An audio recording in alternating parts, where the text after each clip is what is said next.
Ouais. Bon, ça va. On fait un petit tour? Allez, Boutique bon. ou- Ouais. Il nous attend. Le centenaire. Oh, ben il est fatigué. Hein. Ouais. Fatigué. Et vous arrivez tous les deux à la retraite? Non, toi t'as déjà la retraite. On est tous les deux à la retraite? Tous les 4 ans. Eh oui. Ah oui, toi t'as 4 ans depuis la retraite, mais tu travailles pas. Si. Moins.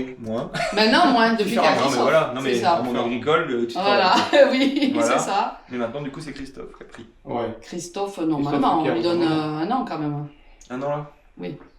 Ben oui, il faut qu'il se forme, hein, parce que Ouais, c'était pas son métier ouais. à la base. Hein. Non, Là, il est en formation. Ok. Voilà. Ouais. On essaye d'inculquer des bonnes choses. Je sais pas. Ok. Des vraies valeurs. Et oui. On va le dire comme ça. Et du coup, ça fait combien d'années d'huile? Hein? Ça fait Ah combien ben- d'années d'huile? En 2007, on s'est installé. 2007. Ouais. Alors, en fait, on a commencé à planter, à rénover des oliviers Ah. en 99. Ouais. Parce que c'était le grand boom dans le Roussillon. Ouais. C'était la renaissance de l'olivier dans les PO. Ouais. Parce qu'il faut savoir qu'on sort quand même d'une historique qui est très très important en Roussillon. Hein. On était quand même le premier département olicole en 1850. Ouais. Il faut le savoir. Et puis après est arrivé la vigne et tout ça. Et la production de l'olive a décru dans le Roussillon jusqu'à 1956. Mais en 1950, il y avait quand même 108 moulins à huile dans le département. Ok. Il faut savoir, c'était important. Il y avait presque moulin à huile dans chaque village. Ouais. Bon, moulin ancienne génération. Hein. Ouais. De Pierre, compagnie. Et une activité économique qui était quand même assez importante. Bon, c'était le premier département olicole de France. Hein. Ouais. On dépassait la Provence en termes Ouais. de volume. Ça, on ne pense pas. Et puis après, donc, ça a mis moulin à huile dans le département. Puis après, il y a eu des crues, la vigne s'est plantée, d'autres fruitiers, le maraîchage est arrivé en Roussillon, tout ça. Et surtout, ça rapportait davantage que l'huile d'olive. Ouais. C'est pour ça que les agriculteurs sont allés vers d'autres productions. Et puis après est arrivé 2 février 1956, la cata, Ouais. gros gel, moins 17 pendant 3 semaines. Ouais. Jour et nuit. Hein. Donc du coup, comme l'olivier est un arbre à feuilles persistantes, la sève circule tout au long de l'année. Ouais. Du coup, les canaux de sève, ben, ils ont éclaté sous les fûts du Ouais. gel. D'accord. Et donc du coup, beaucoup d'oliveraies sont mortes. Quoi, hein. Enfin, sont mortes, oui. Ouais. Le tronc central des oliviers sont morts. Ouais. Et du coup, la culture de l'olivier a été complètement abandonnée à partir de 56. Ah oui, il n'y a pas eu de. Non, il n'y a pas eu de récolte et tout le monde a vaqué à d'autres occupations agricoles, hein, la vigne, tout ça et compagnie. Ouais. Et il y a eu cet arrêt de production d'olive jusqu'à à peu près 1996. Ah oui. Et puis après, il y a eu un monsieur, il faut quand même citer son nom, Claude Gendre, qui à l'époque était un amoureux de l'olivier du côté de Mias, où il y a cette coopérative de Mias qui était, on me dit, éteinte depuis 40 ans. Il a voulu remettre des bécanes en marche. Bon, il a changé les courroies, il a changé le roulement, il a fait ce qu'il fallait pour que le moulin redevienne opérationnel. Et ça donnait une impulsion. Ouais. Une impulsion à des gens qui avaient des vieilles oliveries abandonnées d'aller rénover des vieilles oliveries. Ouais. Là, c'était les enfants des parents. Ouais. On lui a dit, ben, on va se faire un 4 litres d'huile, on va arriver, le vieux nous a laissé une parcelle d'olivier à l'abandon, on va aller la rénover pour faire de l'huile. Parce que les oliviers n'étaient pas tous morts. Ouais, il y avait encore des vivants, mais qui étaient récupérables, quoi. Ouais. Parce que l'olivier est reparti souvent sur le système racinaire qui a été protégé par la terre du gel, 56. Ouais. Donc voilà, ça démarrait tout doucement comme ça. Après est arrivé, il faut le dire aussi, c'est gens qui ont fait du bien à la filière, Christian Bourquin, quoi, il faut le dire, qui était un fervent de l'huile d'olive, qui est aussi du côté de Mias, qui est décédé maintenant. C'était l'ancien président du conseil général. Et il a injecté une enveloppe à l'époque pour planter de l'olivier. Le conseil général a voulu un petit peu remettre en marche cette culture, donc il a aidé un petit peu financièrement. D'accord. Bon, ça payait le plan, hein. Mais Oui, ça oui. suffisait à donner Oui, une ça- dynamique. Il y avait une dynamique Voilà, et ça une marche volonté, comme quoi, ça. de repartir. Puis après, ça a commencé à se planter, il y a eu aussi de la prime à la rénovation des oliveraies un petit peu, et c'est comme ça que ça a démarré tout doucement. Ok. Et après, à partir de l'année 99, à peu près, le moulin de Mias a réouvert ses portes, a suivi un autre moulin, le moulin de Minerve à Cornia, qui est à Génaro, qui est un passionné, Génaro Bénétis, qui est un passionné d'olivier. Et nous, à l'époque, quand on a commencé à produire l'olive, on allait faire triturer à Mias. Ouais. Voilà. Ouais, Pendant 4 ans, on a fait ça, 4-5 ans.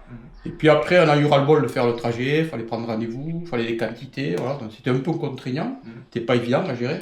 Donc du coup, en 2004, on a voulu investir dans un petit moulin, une moulinette, comme on l'appelle. C'était un petit 50 kg, un monobloc, là, passer 50 kg d'olive à l'heure. Mais ça te permet de faire un peu d'huile. Voilà, ça démarrait comme ça. Et là, ça restait que dans un cadre amateur. Chacun, on avait notre travail. On avait chacun notre travail à côté. Hein. Ok. Puis après, Sitôt que des personnes du coin m'ont su qu'on avait un petit moulin, ils nous ont sollicité pour faire la prestation, pour leur faire de l'huile. Et en 2007, on a investi dans une petite chaîne, 100 kWh. Et là, on a commencé à faire la prestation, à travailler avec les producteurs locaux, passer nos olives, tout ça. On a monté notre petite boutique, qui était beaucoup plus petite que ça, voilà, tout doucement, tranquillement. Et puis après, voilà, on a évolué tout doucement. En 2011, on a rechangé le moulin parce qu'il est trop petit. Et là, il y a 5 ans, on a rechangé une partie du moulin qui était trop petit. Voilà, on a fait une petite structure derrière, dans la partie agricole. Bon. Et voilà. Et là, moi, j'ai quitté mon ancien boulot en 2008. Et Claudine, bon, je suis à la retraite. Et maintenant, Claudine aussi avait quitté son ancien boulot, était secrétaire des canaux d'arrosage à Palo. Ouais. Elle a quitté aussi son boulot parce qu'on ne pouvait plus. Oui. Vous ne pouvez plus tout faire. Alors, c'est ça. C'était compliqué de gérer tout ça. Et ensuite, on a commencé à pouvoir en vivre. Oui, c'est ça. Ouais, générer. Oui, mais ça, c'est et puis ça, c'est que la partie moulin, mais vous avez les arbres aussi. Quoi. Il y a les arbres, c'est ça. Comment? Il y a les arbres. C'est que la partie moulin, mais tu as quand même les arbres. Et oui, il y a les arbres d'ailleurs. Oui. Voilà. Et les arbres, il faut Il y s'en a occuper. quand même. Il y a du taf. Il y a un peu de taf, ouais. Voilà, ça se fait pas tout seul quand même. Pareil, même si c'est plus relax que la vigne, il y a quand même du boulot, quoi. Oui. Voilà. Oui, quand même. Oui, il y a la taille en ce moment. Elle est finie la taille. Comment? Elle est finie la taille? Presque finie. Presque là. J'ai arrêté parce que justement il faut s'occuper du conditionnement. Voilà. Ce qu'il est en train de faire Christophe et qu'on verra après. Ouais, carrément. On pourrait continuer la taille encore jusqu'à fin avril, mais non, là, on commence à. Ça commence à se bousculer. D'accord. Bon. Après, comme j'étais pas. Genre, monsieur Nathael qui vient nous voir avec sa vidéo. Encore non, on est juste dans l'histoire. D'accord, on était juste dans l'histoire un peu de l'olive. Voilà, il nous a fait le cours d'histoire. Voilà. Et puis voilà, maintenant, les enfants du coup. Eh ben, les enfants, bah oui, il y a en 2007 on s'est installé, 10 ans après Magali est rentrée parce qu'on s'en sortait pas. Et là, Christophe, en 2025, mon fils aussi, est rentré pour nous aider parce que Philippe est à la retraite. En fait, vous êtes tous les deux à la retraite. On est tous les deux, oui. C'est tout le monde agricole quand même qui est ça. C'est terrible, c'est qu'il y a une retraite, mais pas vraiment. Quoi. Mais pas vraiment, voilà, c'est ça. Et oui. Et puis, concernant les papiers, personne ne veut s'en occuper, alors je suis obligée de continuer. Voilà, on ne peut pas laisser tomber comme ça du jour au lendemain, c'est impossible. Non, puis c'est un métier. Enfin, et puis c'est la passion. Et puis c'est notre bébé. Et c'est notre bébé, on lâche pas comme ça. Et les jeunes, ils sont encore un peu jeunes. Voilà, ils sont encore plus jeunes, une quarantaine d'années, mais c'est pas grave. Ouais, c'est jeune encore. C'est jeune. Ça marche. Et ouais. Voilà, l'histoire. Mais c'est bien. Et ça a été, cette histoire a démarré avec M. Amelin, Claude, je sais aussi que son nom de société, c'était quand même l'ancien président des associations des oliviers de Saint-Julien, c'était un passionné d'oliviers qui habitait sur la traverse entre Sorède et Argelès, là où tu as un gros poumon oligicole de vieux oliviers. À vers la vaille là. Quand tu redescends, les bois fleuris, tout ça, t'as un paquet d'hectares. Et c'est des oliviers qui sont bien sûr bicentenaires, tout ce que tu veux. Quoi. Et donc il a voulu rénover un petit peu tout ce pôle, on est décédé là. Et c'est lui qui a donné aussi cette impulsion à l'époque. Un petit peu de remettre la culture olivière en route. De planter l'olivière, la variété locale, c'est axé là-dessus, c'est vrai. Et après, on a planté toutes les variétés locales. Parce que nous, ce qui nous intéresse, c'est de maintenir ce patrimoine agricole qui est déjà sur place. Et comme on est rentré dans la démarche AOP, là, elle va sortir en 2027. On va pouvoir enfin travailler et sortir les bouteilles. C'est vrai qu'encore, on a des aides sur la plantation des oliviers. Le Conseil général continu, c'est le seul département qui aide comme ça encore la filière. Cool. C'est vrai, même ils ont fait énormément pour l'AOP. Ça, on est reconnaissant, ça c'est certain. Cool. Voilà, parce qu'il faut quand même de l'argent pour communiquer. Maintenant, on en est là, la communication avant l'AOP. Et donc, je pense qu'il y aura beaucoup de vignerons qui sont mal en point en ce moment, qui arrachent. Donc, je pense que voilà, la filière oléicole va évoluer dans le bon sens. On espère. Oui, il faut. Voilà. Il faut continuer à la valoriser et la mettre en avant. Alors, du coup, nous, c'est vrai que depuis 2009, on essaye de participer à des concours. Et on a eu des médailles grâce à ces concours, à Sud de France, à Brignoles, à Paris, sur Paris. Draguignan, n'existe plus. Sud de France n'existe plus malheureusement. Mais là, cette année, on a eu 2 médailles d'or à Brignoles. Voilà, c'est celle-là. Médaille d'or à Brignoles. Ça, c'était l'an dernier, en 2025. Et à Brignoles, on en a eu 2 parce qu'on avait pu présenter 2 cuvées. La cuvée des anciens, on l'appelle, parce qu'il y a toutes les variétés locales qui rentrent dans la OP. D'ailleurs, on pourra filmer ici les variétés. Donc, la cuvée des anciens, elle est là. C'est celle-ci, c'est cette bouteille-là, sous cette forme. Voilà. C'est là qu'on a au casier. Au casier, c'est ça. C'est ça, le domaine du domaine. Avec, quand on dit domaine, en fait, c'est nos arbres. Voilà, qu'on met, certifié bio, c'est ça, et qu'on met en bouteille avec ce visuel, puisque c'est l'homme et la femme, ça représente nous deux, quoi, à la base. Et concernant les variétés du Roussillon, on a une affiche qui est super, là. On a l'Argoudeil, Courbeil, c'est sur le côté Bagnouls. Ouais. Verdal, Poumal, Mias, Glory. Et la Redouneille Olivière, c'est dans les Alberts, principalement. Ouais, c'est voilà. Et donc la deuxième cuvée, c'est en conventionnel, donc des producteurs, qui est là. Et c'est celle qui a le goût de pomme granny. Parce que c'est vrai qu'en fonction, je rentre dans les arômes là, l'olivière, quand elle est cueillie mûre, on est sur la pomme granny. Ouais. Un peu lavande, le fruit sec. Okay. Très peu d'ardence. L'ardence provient des olives vertes. Plus on va cueillir vert en début de campagne, plus ça va piquer. Ouais. Donc c'est pas un défaut de goût, les personnes pensent que c'est un défaut, mais non, au contraire. Non. Et donc l'autre olivière, par exemple, nous on a mis des codes couleurs, vous voyez, le bouchon violet, là c'est le plant de tomate, c'est l'amande qui va ressortir, on est plus à positionner sur des salades plat froid, tandis que l'autre, en étant plus mûr, elle va bien ressortir sur un plat chaud. Okay. Donc un écrasé de pommes de terre, n'importe, tout ce qui est légumes chauds. Cool. Voilà, ça. C'était l'argent qui a primé, la production, l'argent, au détriment de la qualité du produit que ça peut nous apporter nous corps humains. Ah d'accord. Ouais. Et ne parlons pas des dégâts sur la nature. On peut en parler pour fou. N'en parlons pas. On n'en parle pas, on va pas se fâcher ce matin. Disons, quand on s'est tamponné avec du Roundup, il y a 30 ans en arrière, ça a été mon cas, on a compris qu'on était des êtres fragiles. Alors, quand on sait que tous ces produits phytosanitaires, on va le dire comme ça, phytosanitaires sont des produits qui sont soulevés à l'eau, et quand on sait que le corps humain il est composé au moins à 80% d'eau, on comprend très bien ce que ça peut nous faire à nous. Et une fois, moi j'ai eu une malencontreuse aventure d'inhaler du Roundup, à l'époque, j'étais très jeune, j'étais le plus fort, le meilleur bien sûr, j'ai compris, le foie il a compris, donc maintenant, mix, rien, voilà. Ok. On comprend qu'on est dans un milieu vivant qui est sensible et on comprend qu'il faut le respecter comme nous on doit se respecter. Et c'est terrible d'en arriver au point de se dire que tu es obligé de subir un événement grave pour comprendre que... pour comprendre, pour prendre conscience. Voilà. Pour prendre conscience. Parfois l'être humain, il faut qu'il en arrive à ce point-là pour prendre conscience et qu'il fait le couillon. Un jour peut-être. Bon, ça marche. Donc on va voir le moulin ? Oui, on va voir le moulin. Allez. Cassé. Tu vas te montrer, parce que...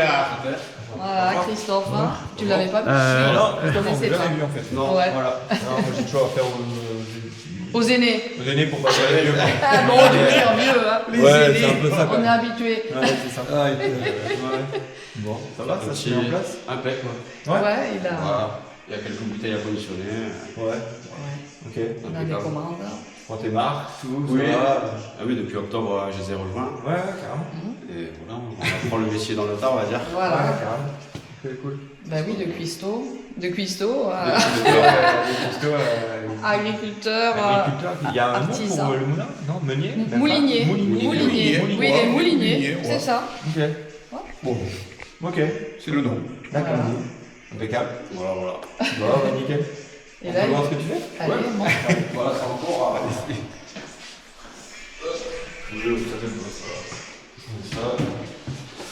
Là, je faisais les réglages. Ah, il y a des moulins. Ouais, c'est toute une organisation pour.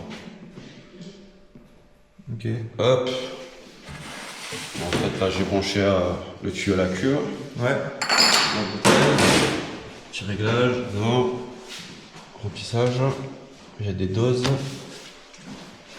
C'est 2,30. On est bon. Ah. Hop. au niveau. La ligne. Et voilà. Et ça. Cool. Tac. Après là, le bouton et la suite. C'est toi qui lances ou ça détecte? Je lance par ici. Ah, tu lances. Tu dis comment elle reconnaît la bouteille quoi. Oui, après c'est la quantité qu'on met dedans. Ok. Et après on vérifie par rapport à la balance quand même. Ouais, ça soit tu contrôles tout. Ouais. Ok. Voilà. Et par an, tu sais combien t'en fais des bouteilles par an? Plus de 10 000. Plus de 10 000. D'accord. Des centilitres, des 50, 75. Il y a tout le Oui, taille. oui. Ouais, clairement. Oui, 50 centilitres. Bon, impeccable. Nickel. Voilà, et lundi, on repart à la taille. On termine la partie du champ. Non. Ouais. C'est beaucoup. C'est physique. Mais là, on va encore une semaine encore et après on pourra plus.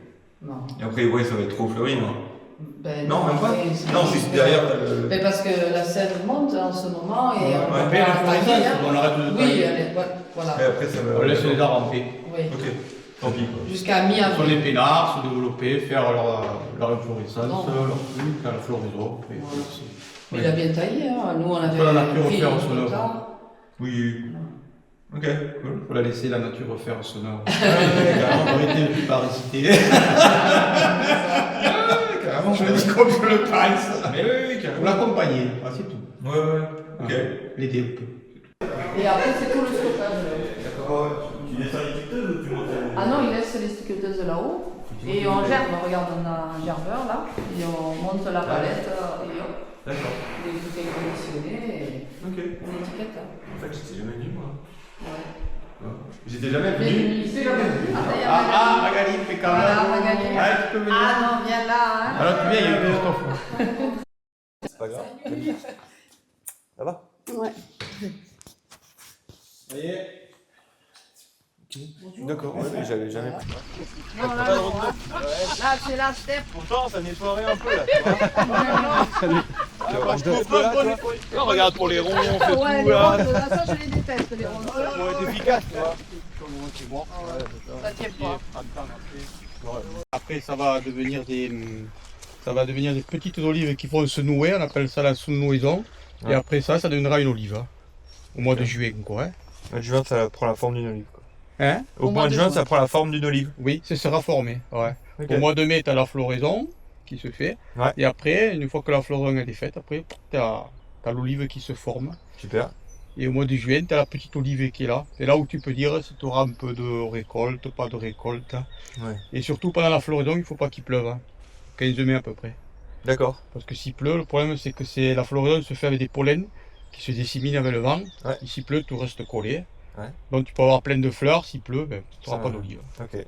Donc c'est vrai que c'est une semaine, 15 mai, qui est assez décisive Ouais. par rapport à la production à venir. Et puis après, on se protège un peu de la mouche de l'olive, parce qu'on a la mouche qui vient piquer à partir du mois de juillet les olives. On fait 2-3 argiles, du kaolin. Ouais. Ok. Et c'est tout. Et Voilà. c'est Oui, c'est de l'argile quoi. Voilà. Bah, C'est ça. il n'y a pas tout ce que tu veux, même si c'est Ouais. homologué bio. Là, il y aura de Ces la prêle produits-là, quand je même. les utilise pas. Tu vas mettre Ouais. de la prêle. Et on fait, oui, Voilà. de la prêle. La prêle, c'est du purin que je Ouais. fais. Avec de la prêle que je vais chercher sur un terrain à vie longue. D'accord. Laisse macérer. Ouais. Et après, tu le mélanges à 5% dans de l'eau. Tu fais une pulvérisation. Ok. Voilà. Qui sert à. Et c'est un fongicide Voilà. naturel. D'accord. Naturel.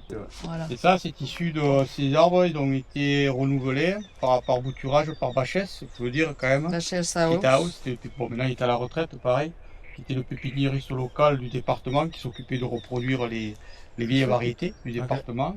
Et donc ces arbres, ces boutures, elles ont été prises sur des vieilles oliveraies sur la roque. D'accord. Voilà, Ok. c'est vraiment, on est resté local en local, quoi. Hein. Voilà, la rock, quoi. Ouais, Voilà. ouais. Ok. C'était des parcelles qu'on avait en fermage Ouais. chez d'autres producteurs dans le coin. Mm. Et du coup, ils étaient venir faire avec les clics, faire les boutures, et voilà, les arbres sont là. Ouais, ça va. Et les arbres sont de l'autre côté du village, dans la survie longue. Ok.